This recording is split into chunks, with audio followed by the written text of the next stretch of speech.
Este tema de IPSLA es curioso que sea para el examen de route y el de switch.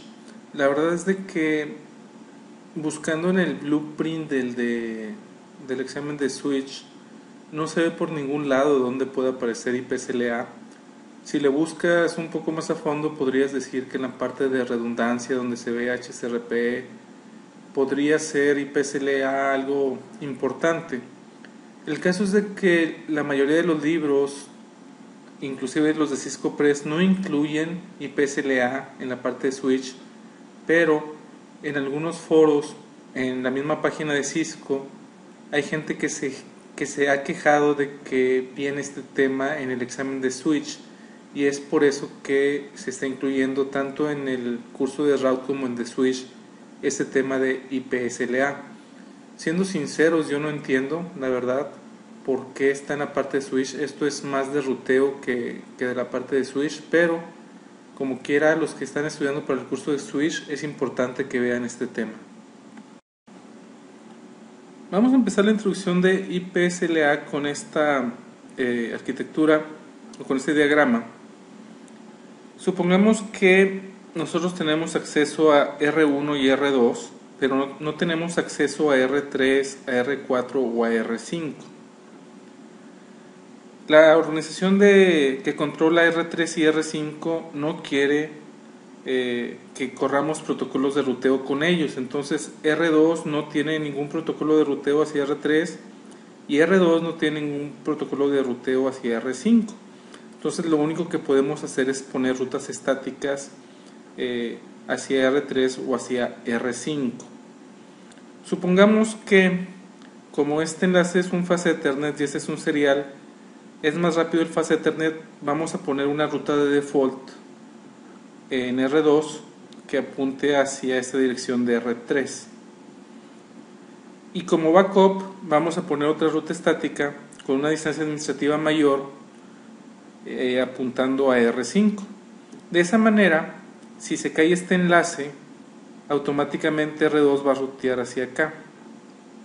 El problema viene cuando esa interfase de aquí se cae. Imagínense que esa interfase de R3 se cae. ¿Qué es lo que va a pasar? R2 no se va a dar cuenta que esa interfase está caída y todo el tráfico lo va a mandar por aquí y R3 lo va a tirar. Entonces SLA o IPSLA es para lo que nos va a ayudar, o una de las cosas con las que nos puede ayudar es eso. Ese es el problema que tenemos. Vamos a ir a la línea de comandos y vamos a replicar este problema nada más para que lo vean más claro en la línea de comandos. Les serviría mucho tener este diagrama a la mano, de modo que pongan en pausa el video y copien este diagrama antes de seguir. Estando en R2, si le ponemos show IP route, vamos a ver que tenemos una ruta de default con la distancia administrativa de 1 que apunta a la 23.3, que es el router 3. Si le ponemos show run para ver las rutas estáticas,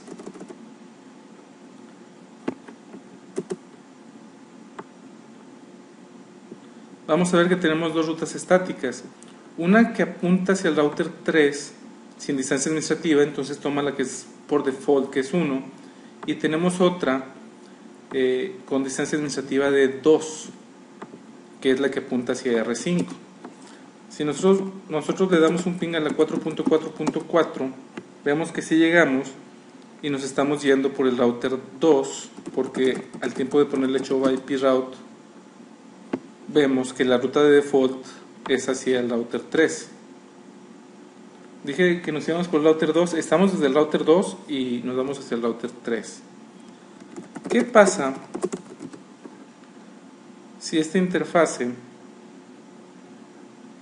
que es la que va hacia el router 3, la apagamos?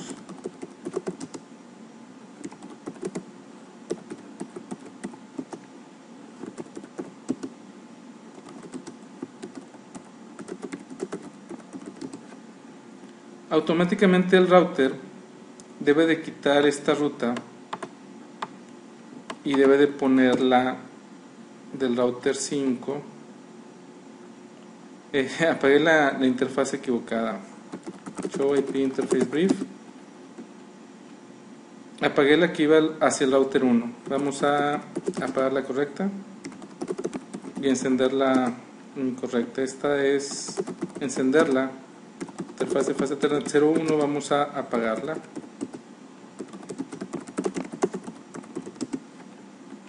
Automáticamente se va hacia la 25.5, que tiene una distancia administrativa de 2. Si le ponemos otra vez un ping a la 4.4.4, vemos que sí llegamos. Vamos a dejarlo como estaba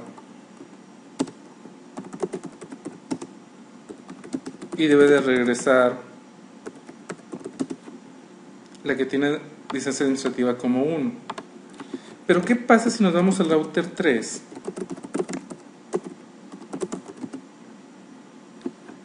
Y apagamos esta interfaz, la fase Ethernet 00.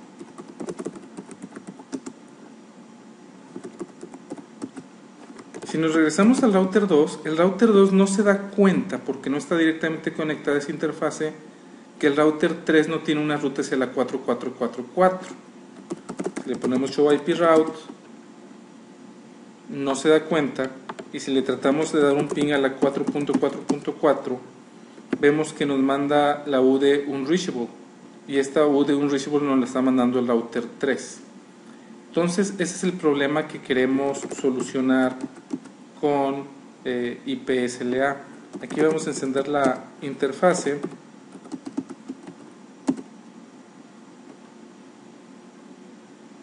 y ahorita nos debe de contestar. Ahí está ya. Vamos a regresar a los slides. ¿Qué es lo que hace el IPSLA o IP Service Level Agreement? Lo que hace es medir la red. ¿Cómo mide la red? Lo que va a estar haciendo es estar mandando paquetes de prueba hacia ciertas IPs que nosotros definamos. Estos paquetes pueden ser paquetes de ICMP, echo es como el ping, jitter para medir que en la parte de voz si en realidad ese enlace está correcto para que pueda correr voz o no. Puede mandar paquetes de RTP también para la parte de voz, conexiones de TCP, paquetes de UDP también como ping. Hay ciertos equipos que mandan ese tipo de paquetes, el jitter. Hacer requisiciones de DNS, a ver si te contesta o no, de DHCP, a ver si te contesta o no, HTTP, FTP. Y por lo general los routers, para lo que es usado es para controlar por qué camino se va a ir, basado en el performance o si realmente puedes llegar o no a cierta IP o a cierto servicio.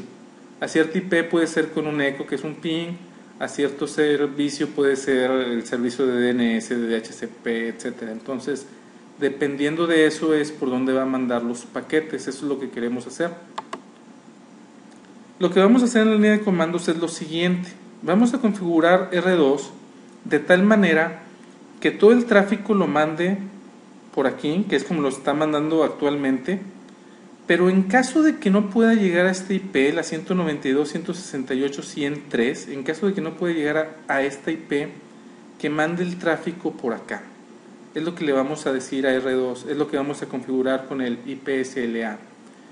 La configuración, vamos a ver nada más cómo mandar pings. La parte de este examen, ya sea el de route o el de switch, no se va a enfocar en otra cosa.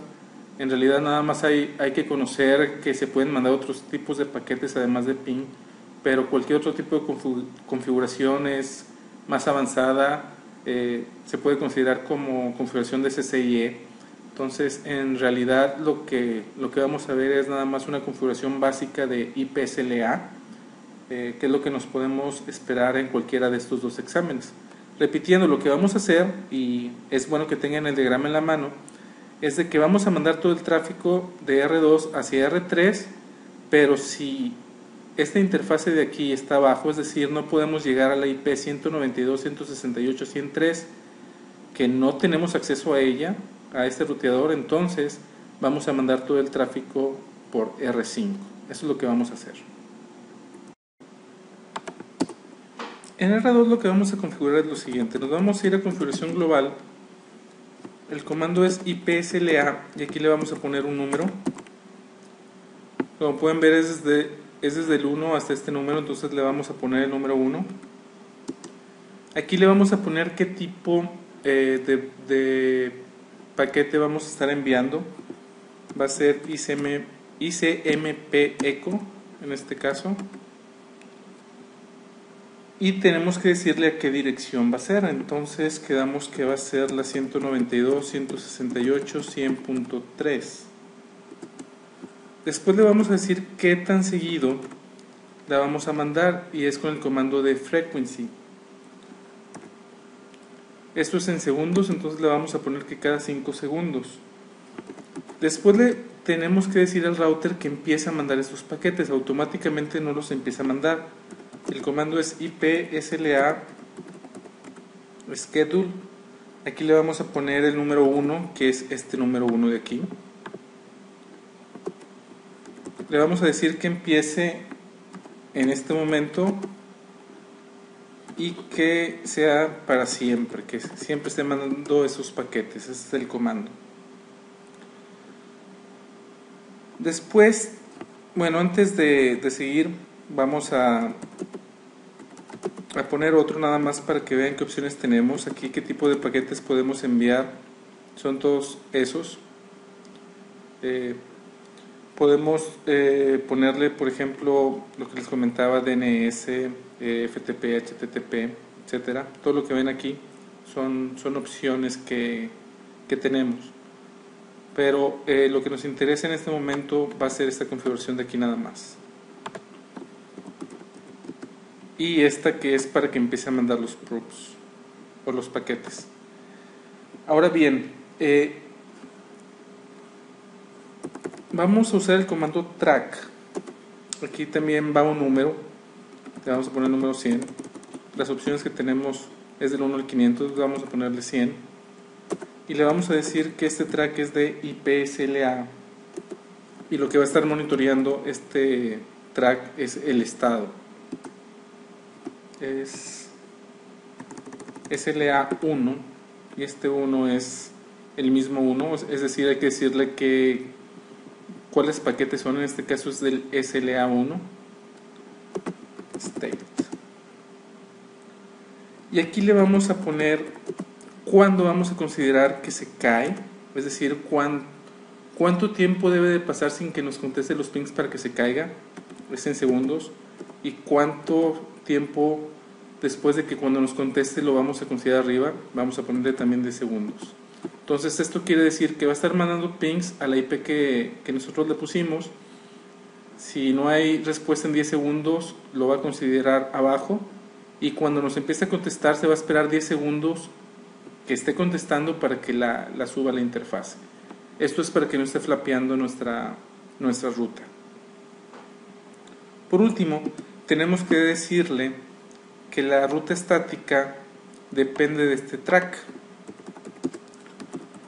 En estos momentos, las rutas estáticas que tenemos son estas dos. Esa es a la que le vamos a estar haciendo el track, para que se dé cuenta cuando se caiga aquella interfase y no tome en cuenta esta ruta estática. Entonces, esta la vamos a borrar.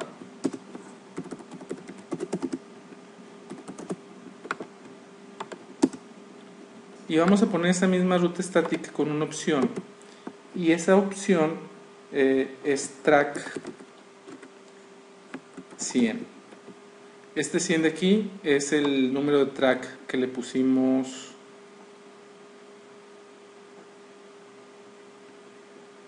aquí.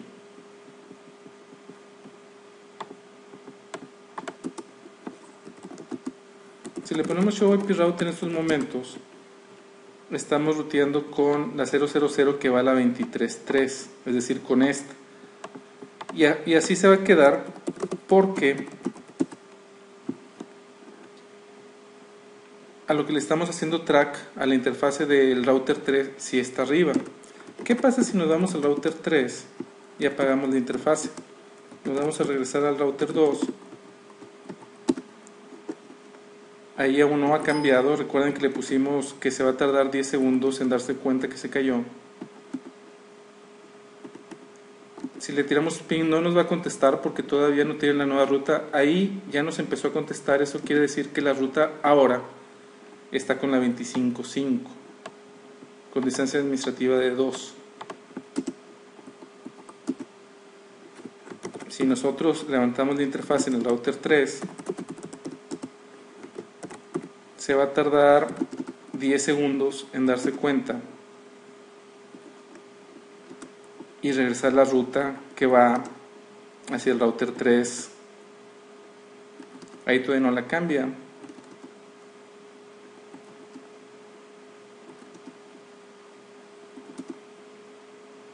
Ahí ya la cambió. Aquí teníamos hacia el router 5, ahora la tenemos hacia el router 3.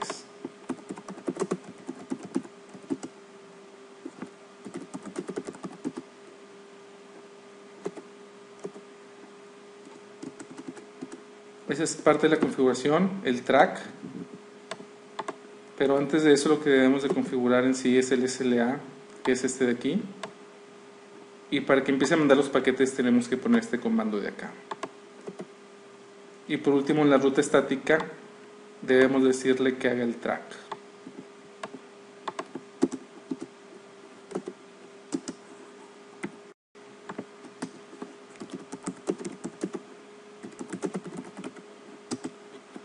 El show IP SLA configuration nos va a decir que tenemos configurado. El número 1 es echo hacia esta dirección. Este es el timeout en milisegundos. ¿Qué tan seguido lo estamos enviando?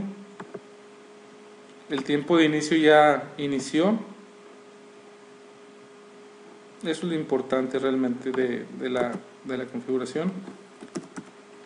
Show IPSLA estadísticas.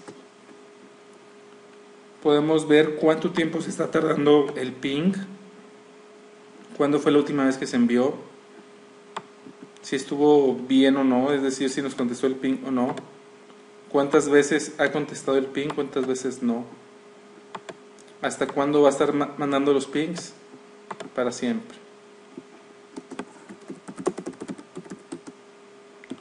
Y el track 100 está ligado al IPSLA1 state.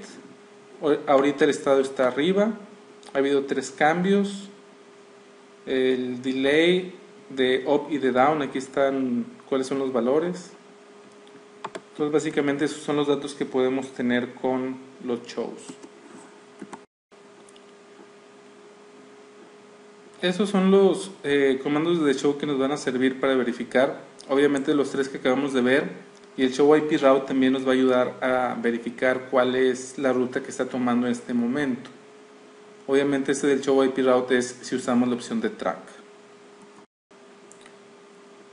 Para los que están tomando el curso de route, podemos utilizar PBR con SLA. El único comando que va a ser diferente va a ser cuando utilicemos el set IP next hop.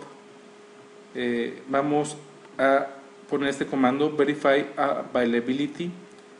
Esto va a ser igual y le vamos a poner el track y el número. Esa es la única diferencia. Entonces va a tomar efecto el PBR siempre y cuando el track 100 esté arriba.